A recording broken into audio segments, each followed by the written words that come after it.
할렐루야. 하나님의 사랑과 평강이 함께 하시기를 바랍니다. 오늘은 하갈에서 얘기하고자 합니다. 하갈의 이야기는 성경에서 가장 인간적인 이야기 하나 중 하나입니다. 이 이야기는 위대한 승리로 시작하지 않습니다.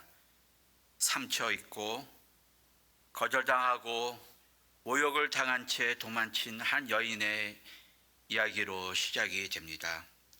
하갈은 아브람과 사라의 집에 있던 애굽 요정이었습니다.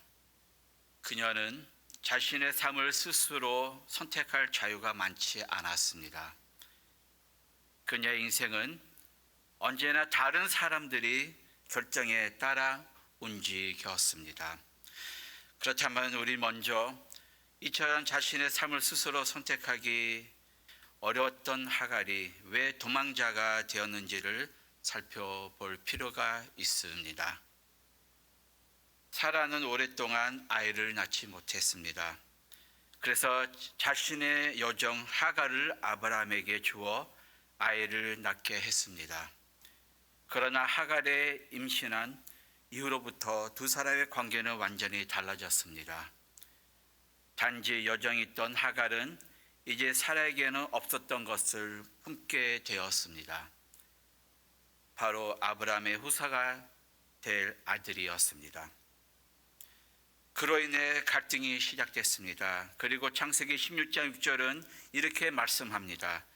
사라가 하갈을 확대하였으므로 하갈이 그 앞에서 도망하였더라. 오늘 본문을 함께 읽겠습니다. 세 절밖에 없는데 우리가 7절부터 읽겠습니다. 시작.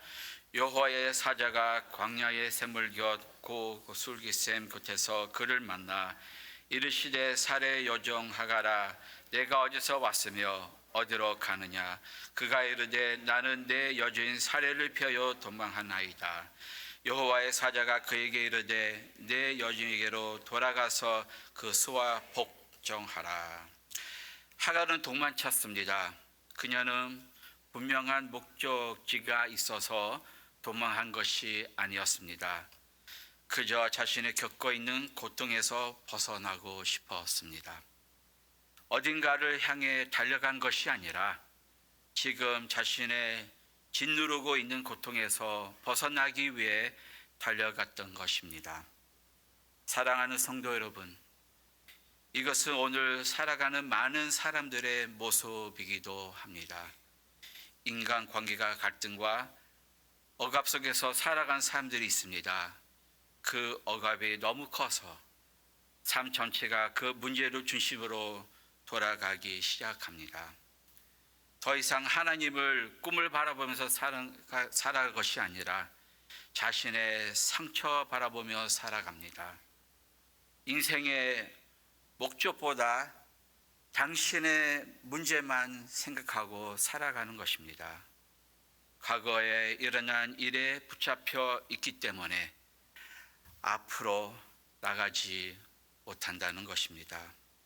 결국 억압으로 우리는 모든 것을 바라보는 렌즈가 되었습니다.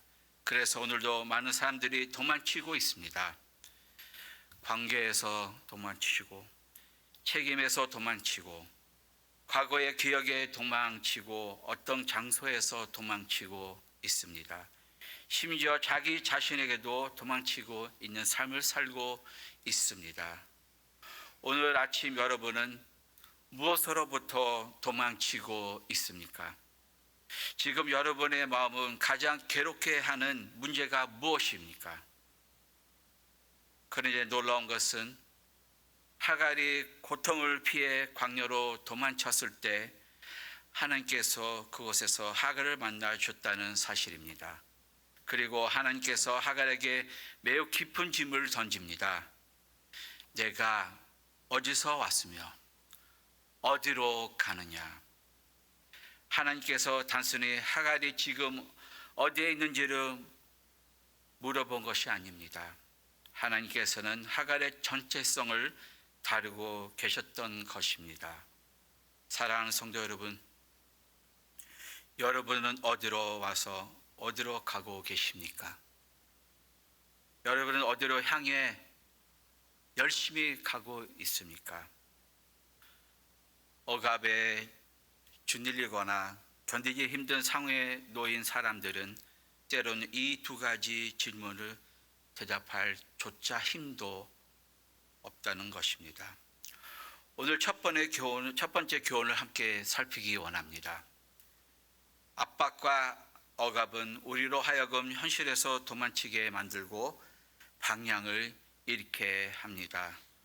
오늘 본문 창세기 16장 6절을 보면 사레가 하갈을 학대하였으므로 하갈이 그 앞에서 도망하였다고 합니다. 하갈은 고통 가운데 있었습니다. 성경은 그녀의 현실을 숨기지 않고 다 표현합니다. 그녀는 모욕을 당했고 상처를 입었으며 감당하기 어려운 상황에 놓여 있었습니다. 그런데 여기에서 우리가 주목해야 할 중요한 사실은 있습니다. 하갈이 도망쳐 들어간 광야는 단지 물리적인 장소만이 아니었습니다. 그것은 그녀의 영적 상태이자 감정적인 상태이기도 했습니다. 그녀는 억압을 받았던 자리에서 나았지만 고립된 자리로 들어갔습니다. 아브라함의 집에서 떠났지만 어디로 가야 할지는 알지 못했습니다. 문제의 현장에서 벗어났지만 문제가 남긴 상처는 여전히 마음속에 품고 있었습니다. 이것이 바로 도피의 위험성입니다. 환경은 바꿀 수 있지만 문제가 해결되지 않으면 그 문제는 여전히 우리 안에 남아 있습니다. 많은 사람들이 이렇게 생각합니다. 장소만 바꾸면 모든 것이 해결될 거야. 이 상황만 벗어나면 평안을 찾을 수 있을 거야. 그러나 억압이 우리의 마음을 지배하게 되면 사람은 광야를 지시는 마음속에 품고 살아가게 된다는 것입니다.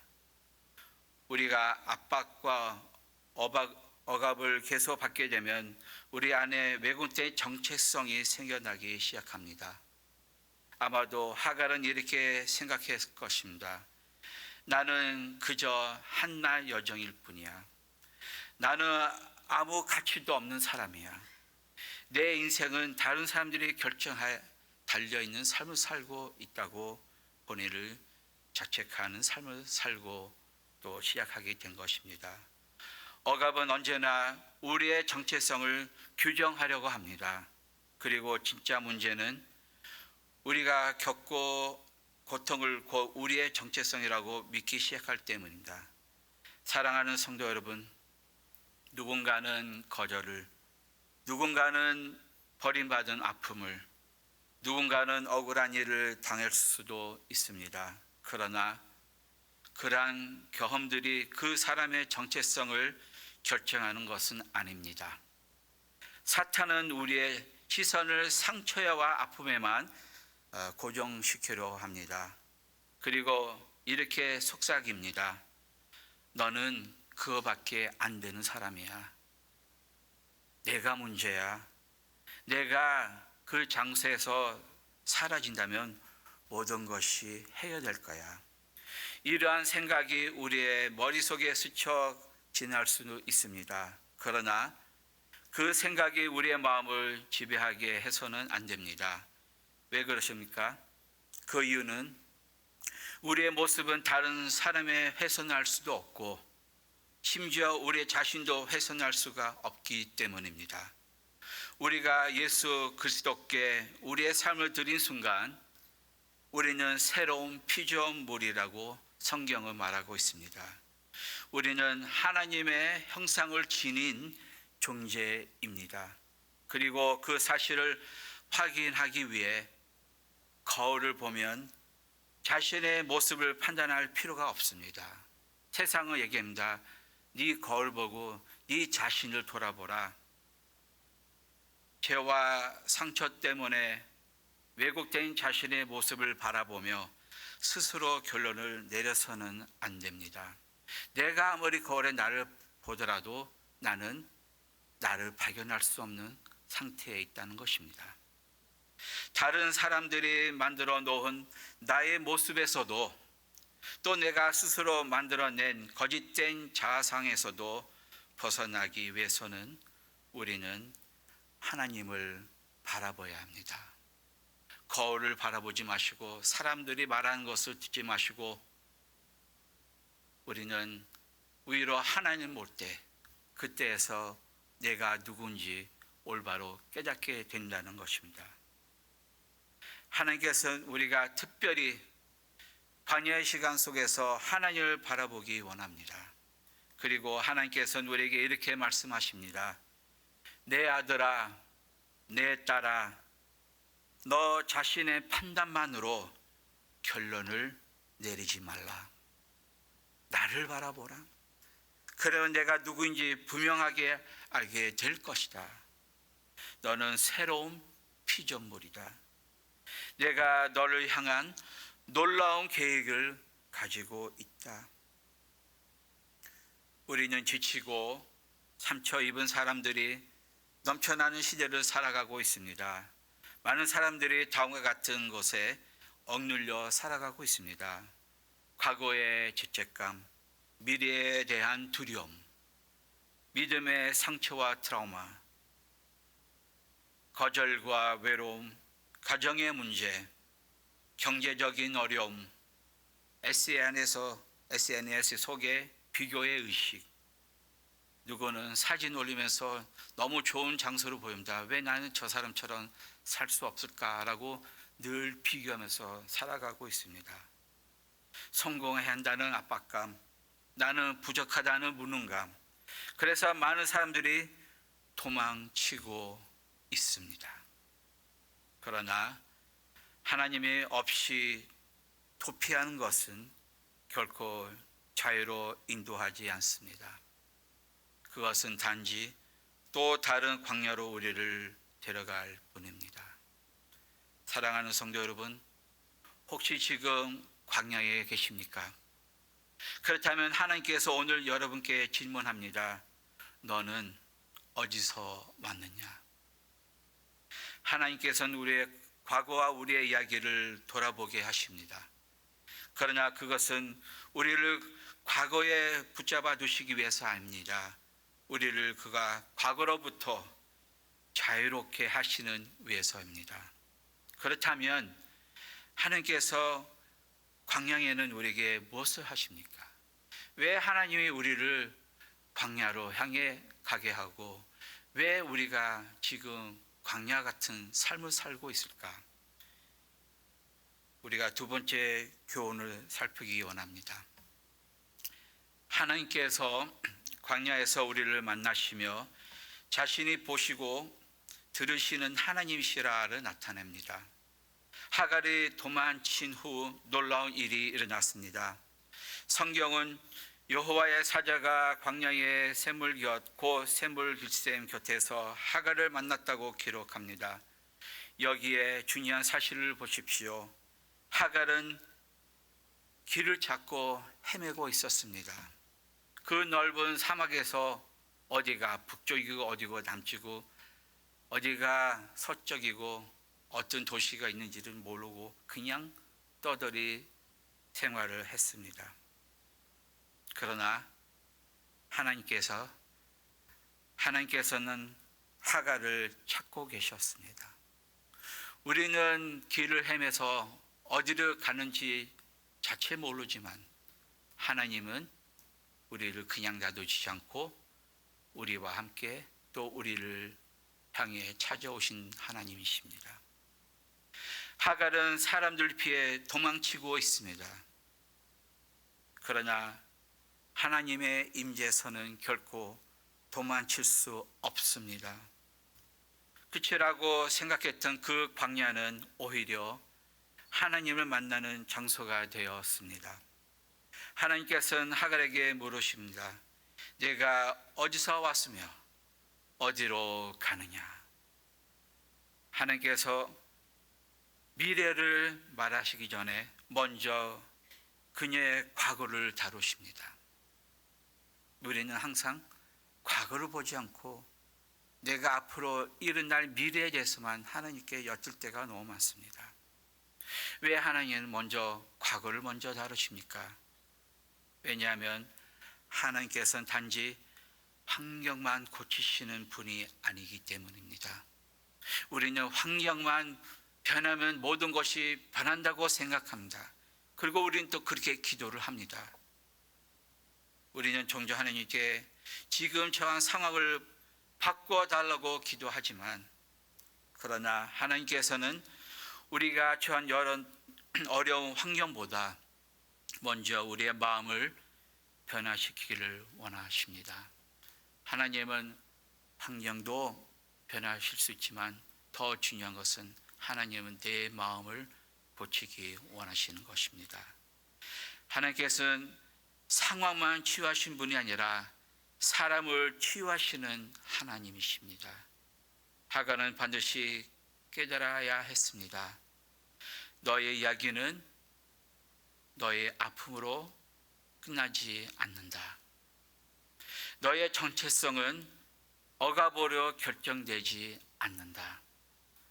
그러한 하갈은 문제에서 도마하던 중 엘로이 곧 나를 보시는 하나님을 만나게 됩니다. 그 사막에서 하나님이 본인을 드러내고 엘로이 하나님이 하갈에게 찾아옵니다. 창세기 16장 13절에는 하갈은 주께서는 나를 살피시는 하나님이시라는 고백을 합니다. 이 고백은 아무도 자신을 보지 않다는 생각했던 한 여인에게서 난 고백입니다. 세상은 하갈을 보지 못했습니다. 사라는 그의 눈물을 보지 않았습니다. 그러나 하나님께서는 그녀를 보고 계셨습니다. 엘로이, 나를 보시는 하나님이라는 이름을 무엇을 의미합니까? 하나님께서는 아무도 보지 못한 눈물을 보십니다. 하나님께서 몰래 숨어서 여러분이 흘린 눈물은 하나님이 보고 계신다는 것입니다. 아무도 모르지만, 아무도 참관을 안 하지만 하나님 알고 계신다는 것입니다. 아무도 알지 못한 싸움을 하나님은 알고 계신다는 것입니다. 내가 병에 처해서 내가 받고 있는 그 고통을 어떻게 표현으로 말씀하겠습니까? 근데 그것도 하나님께서 보고 계신다는 것을 아시기를 바랍니다. 아무도 느끼지 못하는 고통을 하나님께서 헤아리고 있다는 것입니다. 때로는 가장 큰 아픔이 고난 자체가 아닙니다. 아무도 나를 이해하지 못한다고 느끼는 것, 아무도 내 마음을 알아주지 않는다고 생각하는 것이 어쩌면 더 큰 고통입니다. 그러나 하갈은 깨달았습니다. 나는 하나님께서 보고 계시는 사람이다. 그리고 이 이야기가 여기서 끝난 게 아니라 하갈은 또한 하나님께서 들으시는 하나님이심을 경험하게 됩니다. 천사는 하갈에게 말했습니다. 내가 임시하였은즉 아들이 나으리니 그 이름은 이스마엘이라 하라. 이는 여호와께서 내 고통을 들으셨음이니라. 이스마엘이라는 이름 뜻이 무엇입니까? 하나님께서 들으신다입니다. 아무도 자신의 이야기에 귀 기울여주지 않았던 여인이 자신의 부르짖음을 들으시는 하나님을 만나게 됩니다.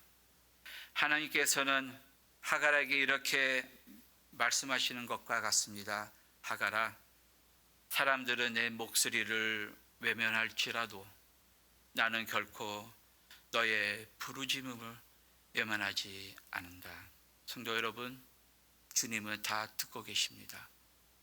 내가 어디서 힘든 과정을 지나고 있든지, 내가 어디서 몰래 눈물 흘리고 있든지 하나님은 저와 여러분들을 보시고 또한 우리의 모든 아픔을 들으시고 우리의 목소리를 외면하지 않다는 것입니다. 오늘도 많은 사람들이 한 가지 질문을 마음속에 품고 살아갑니다. 정말 하나님께서 내가 겪는 이 고통을 보고 계실까? 그러나 창세기 16장에는 분명하게 말합니다. 하나님은 보고 계십니다. 하나님은 알고 계십니다. 하나님은 듣고 계십니다. 하나님은 우리의 기도를 외면하지 않습니다. 성도 여러분, 믿으십니까? 우리는 그런 하나님을 곁에 있다는 것입니다. 내 안에도 내 마음 깊은 곳에 일어나는 것을 모르는 것은 하나님은 외면하지 않고 여러분들의 기도를 들으시는 하나님입니다. 하나님께서 상황을 바꾸시기 전에 먼저 그 상황 속에 있는 사람을 강하게 세우십니다. 왜냐하면 가장 큰 기적은 단순히 광야를 벗어나는 것이 아니라 광야를 가운데서 하나님을 만나는 것이 더 중요하기 때문입니다. 그래서 우리가 때로는 광야에 속해 있고 그곳에서 하나님 우리를 외면하지 않고 우리를 찾아온다는 것입니다. 이제 세 번째 교훈을 살펴보겠습니다. 하나님께서는 우리를 다시 돌아가게 하시며 새로운 정체성으로 우리를 억누르는 것들을 마주하게 하십니다. 이 본문에서 가장 이해가 어려운 부분이 바로 이것입니다. 하나님께서 하갈에게 말씀합니다. 내 여주인에게로 돌아가서 그 소에 복종하라. 하나님께서 하갈에게 다시 돌아가고 명하십니다. 하갈은 다른 도시로 데려가서 누구에게도 억압을 받지 않고 자유롭게 살면서 아들을 키우며 새로운 삶을 시작하게 하실 수도 있는 하나님이 왜 다시 도망쳐 나온 곳으로 다시 돌아가라고 하십니까? 우리는 이 지긋지긋한 고통에서 이 아픔을 벗어나고 새로운 곳으로 가기를 원하는데 왜 또다시 내가 싫어하고 무서운 것을 다시 돌아가게 합니까? 그 이유는 하나님께서 단순히 하갈을 그 상황에서 꺼내시는 것만으로 원하지 않으셨기 때문입니다. 하나님께서는 그 상황 속에서 하갈을 변화시키기를 원하십니다.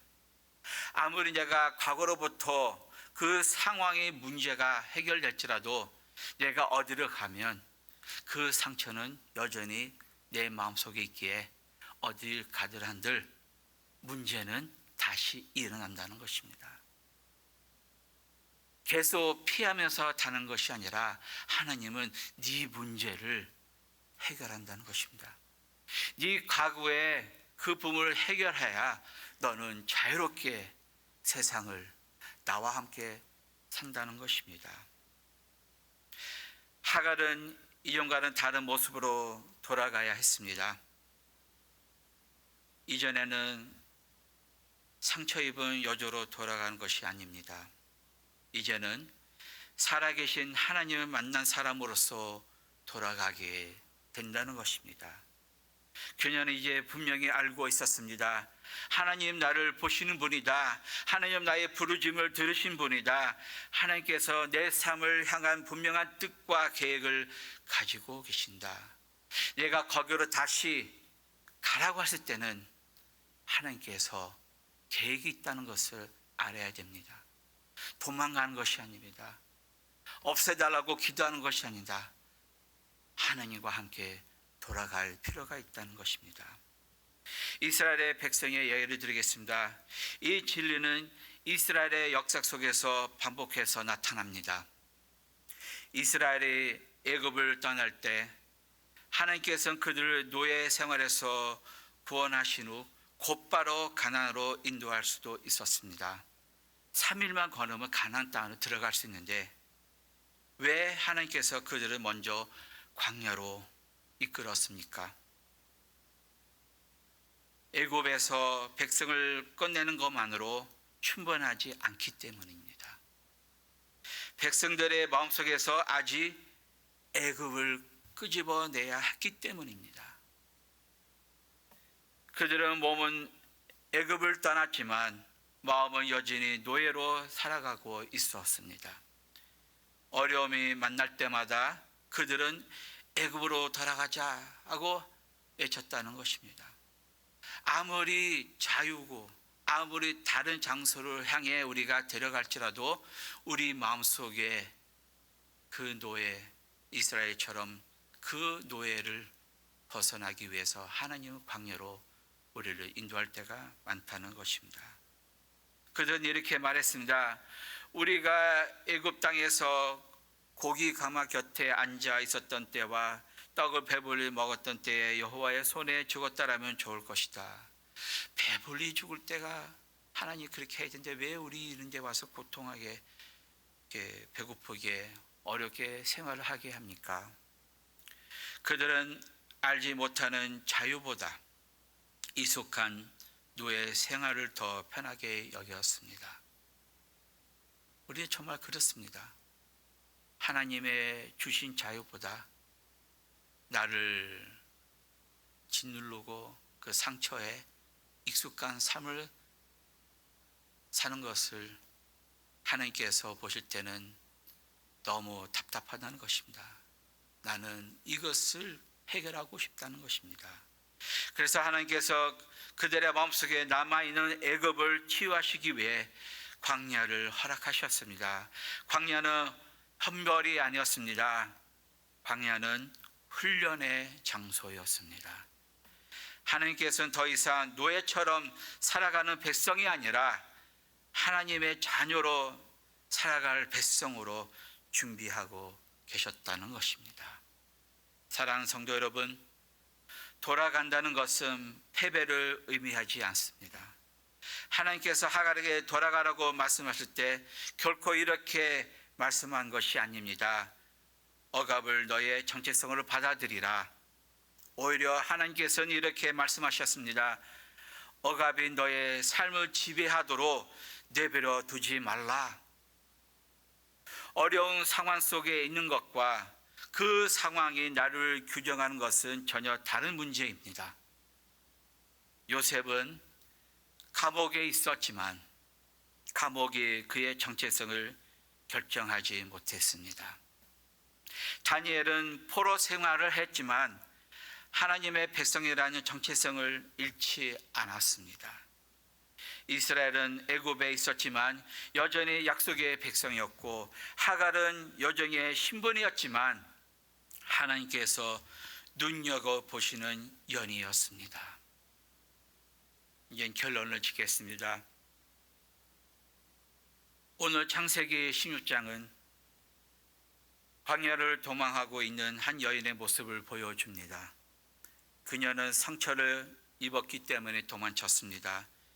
지쳤기 때문에 도망쳤습니다. 더 이상 어떻게 해야 할지를 몰라 도망쳤습니다. 그러나 그가 도망친 바로 그 광야에서 하나님을 만났습니다.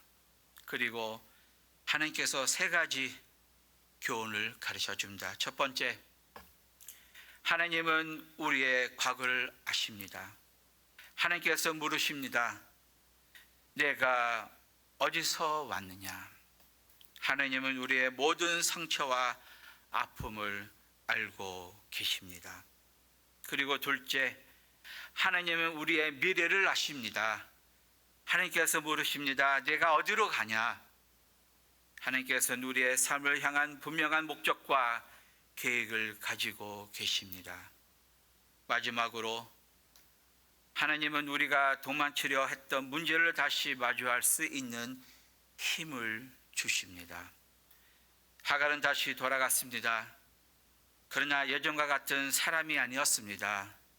이제 그녀는 엘로이, 나를 보시는 하나님을 알고 있습니다. 또한 그녀는 태중에 이스마엘을 품고 있었습니다. 이스마엘은 하나님께서 들으신다라는 뜻입니다. 하나님께서 그녀의 기도를 들으셨고 앞으로도 계속 들으시는 하나님이셨기 때문에 그녀는 충분히 힘을 갖고 돌아갈 수가 있었습니다. 사랑하는 성도 여러분, 오늘도 하나님께서 광야에 있는 사람들을 찾아가십니다. 지친 사람, 상처 입은 사람, 도망치는 사람 찾아오십니다. 그리고 오늘도 동일하게 말씀하고 있습니다. 나는 너를 보고 있다. 나는 너의 부르짖음을 듣고 있다.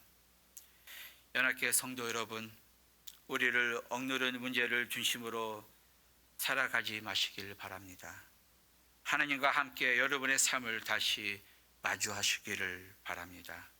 우리 함께 같이 읽고 말씀을 마치겠습니다. 저를 따라가시기 바랍니다. 도망치지 말고 돌아갑시다. 하나님과 함께 문제를 해결합시다.